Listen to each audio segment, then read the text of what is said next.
This is lecture 4। और हमने 3 में छोड़ा था कि रेवोल्यूशन की वजह क्या बनी, और अब देखेंगे कि रेवोल्यूशन आता कैसे है। ठीक है।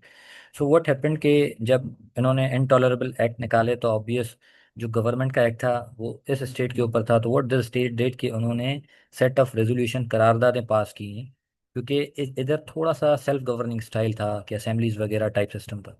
तो व्हाट द डेट उन्होंने कहा कि हम जितने भी इनटॉलरेबल एक्ट हैं उन्हें डिसोबे करते हैं, हम नहीं मानते। वी विल नॉट पे अ सिंगल पेनी, हम टैक्स पे नहीं करेंगे मदर कंट्री को, और हमने करनी है जंग की तैयारी। राइट। तो यहाँ से थोड़े हालात बुरे होना शुरू हो गए, मतलब एक रेवोल्यूशन का सिस्टम यहाँ शुरू हो जाता है। सितंबर 1774 में ये होता है कि जो 13 कॉलोनीज बनी होती हैं इस अमेरिका के अंदर, इनिशियल 13 कॉलोनीज है, राइट। जो 13 कॉलोनीज बनती हैं, ये उनमें से 12 कॉलोनीज इस फिलाडेल्फिया में मिलती हैं और कोऑर्डिनेट करती हैं कि हमने किस तरीके से रेजिस्टेंस या इन चीज़ों के अगेंस्ट होना है। ठीक है। सो व्हाट दे डिड को एक कॉन्टिनेंटल कांग्रेस बनाता है जिसका नाम होता है फर्स्ट कॉन्टिनेंटल कांग्रेस। उसमें वो एक प्लानिंग बनाते हैं कि किस तरीके से हमने जो बॉयकॉट्स हैं और डोमेस्टिक मैन्युफैक्चरिंग जो चीज़ें हमने अपने मुल्क के अंदर प्रोड्यूस करनी है और ब्रिटिश के ऊपर रिलाय नहीं करना, उनका बायकॉट करना है, तो उसे हम पुलिस कैसे करेंगे। पुलिस का मतलब है उन्हें प्रोटोकॉल या सिक्योर किस तरीके से करेंगे। तो that include the policies and the measures to boycott and encourage domestic manufacturing. ठीक है। अब जो कॉलोनिस्ट आपके होते हैं वो ये क्लेम करना शुरू कर देते हैं एब्स्ट्रैक्ट आइडियाज के ऊपर कि जी आज़ादी और नेचुरल राइट ये हमारा खुदा की तरफ से हमें दिया गया है, वी नीड अ लिबर्टी, और हम खुदा की तरफ से आज़ाद पैदा किए गए हैं। ठीक है। सो ये कॉन्टिनेंटल कांग्रेस जो थी वो जस्टिफाई करती थी जो हमारे एक्शंस हैं वो एज एक्शन ऑफ लिबर्टीज हैं और नेचुरल बोर्न सब्जेक्ट्स हैं। ठीक है। लेकिन हम इंग्लैंड के रियल में ही रहना चाहते हैं। ठीक है। होंगे हम इंग्लैंड के रियल में, बट वी नीड लिबर्टीज, आज़ादी चाहिए हमें। ठीक है। आज़ादी not from the crown but आज़ादी फ्रॉम दीज इनटॉलरेबल एक्ट और सच थिंग। राइट। अमेरिका क्या करता है, 19 अप्रैल 1775 में ये जो आपके ये कॉन्टिनेंटल कांग्रेस होती है वो अपनी फोर्स बनाती है, मतलब इस मैसेच्यूसेट के इलाके के अंदर उन्होंने अपने मिनटमैन बनाए होते हैं। Minuteman as a military type militia होती है, फोर्स होती है।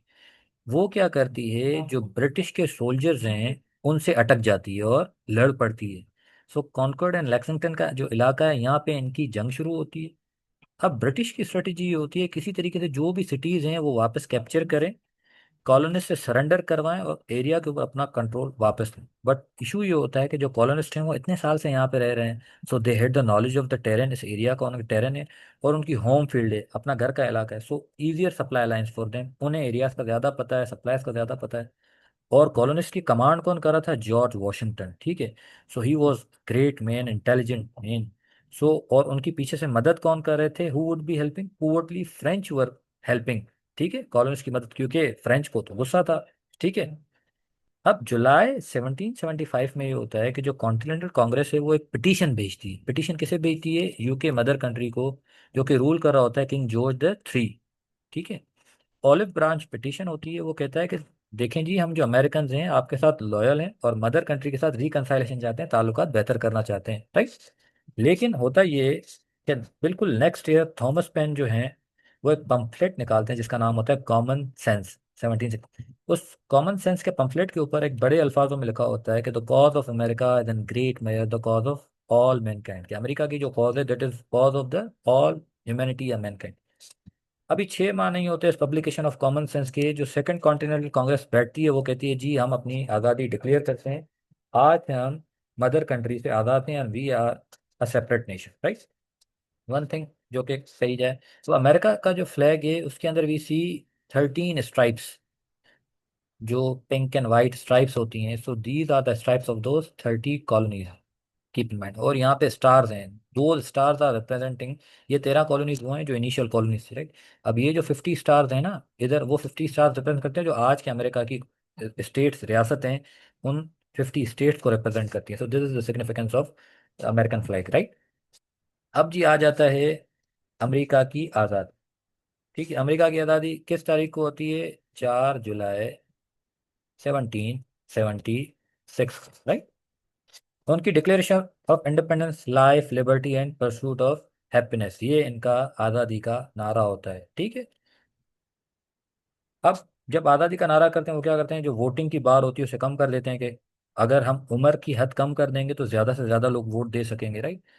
आज़ादी, मज़हब की आज़ादी दे देते हैं और कह देते हैं कि भाई अब इंग्लैंड का चर्च जो है वो, उससे हमने आज़ादी ली। Now the church of England cease to be the church of America. अब हमारा अमेरिका का चर्च अलग है और चर्च ऑफ इंग्लैंड से हम सेपरेशन लेते हैं।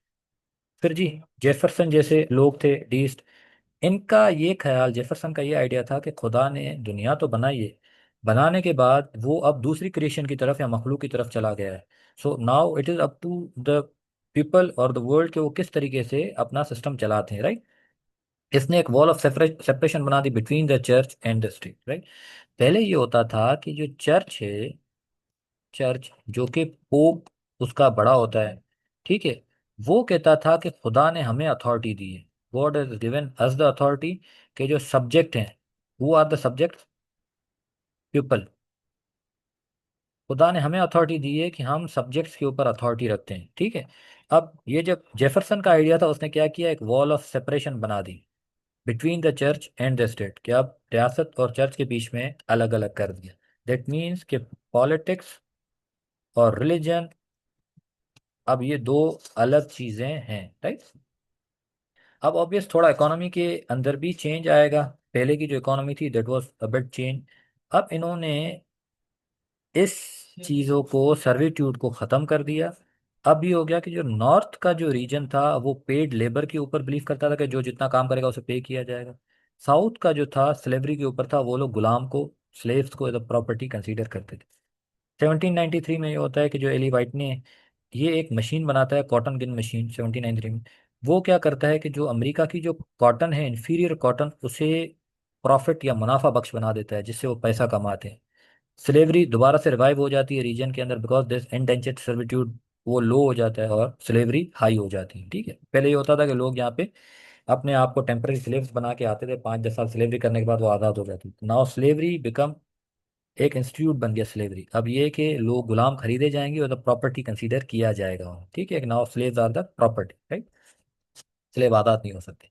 अब ये होता था कि जो सुपीरियर पीपल होंगे वो अपनी बर्थ से डिटरमाइन होंगे। दैट मीन्स कि white are the superior people.